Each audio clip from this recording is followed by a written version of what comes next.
I want to talk about making things and fixing things.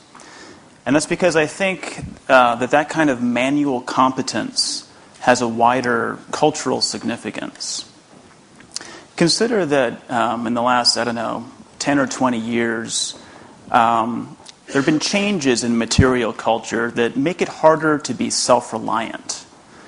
Just harder, literally, to get a handle on your own stuff. There's a kind of design philosophy that's emerged where the point seems to be to hide the works. So, for example, if you lift the hood on some cars now, what you're likely to see is something like this. Essentially, there's another hood under the hood, as though the sight of an alternator would offend us somehow. Some high-end cars now don't even have a dipstick. So you couldn't check your own oil level if you wanted to.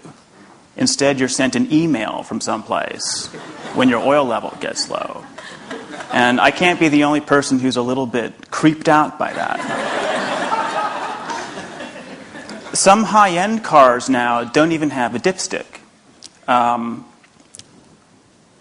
only that, consider that back in the day, there was something called an idiot light.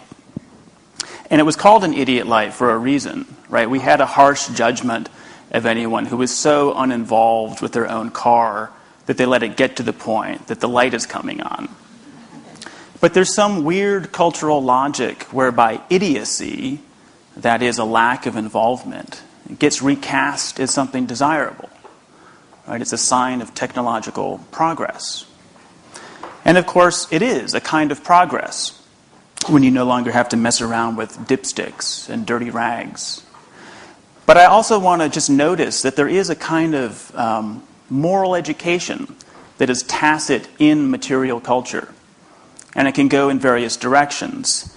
I think the way things are going currently, it often feels like the modern personality is getting reformed in the direction of passivity and dependence. There are fewer occasions to be directly responsible for your own physical environment.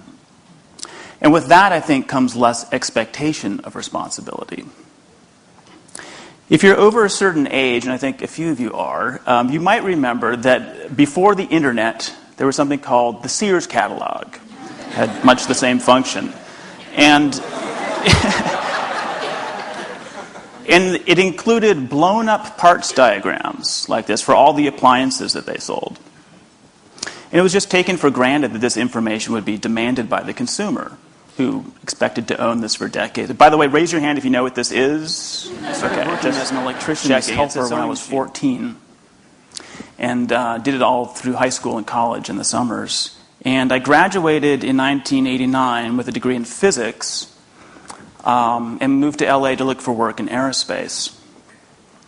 And I sent out dozens of resumes and got essentially zero response. So after several months, my savings were gone, and I found myself going around the parking lot of a home improvement store, putting flyers on the windshields of cars to advertise my services as an electrician. So the flyers said, "Unlicensed but careful." And it generated immediate response. There was more demand for my services as an unlicensed electrician than as a credentialed college graduate. So I went into business for myself doing that.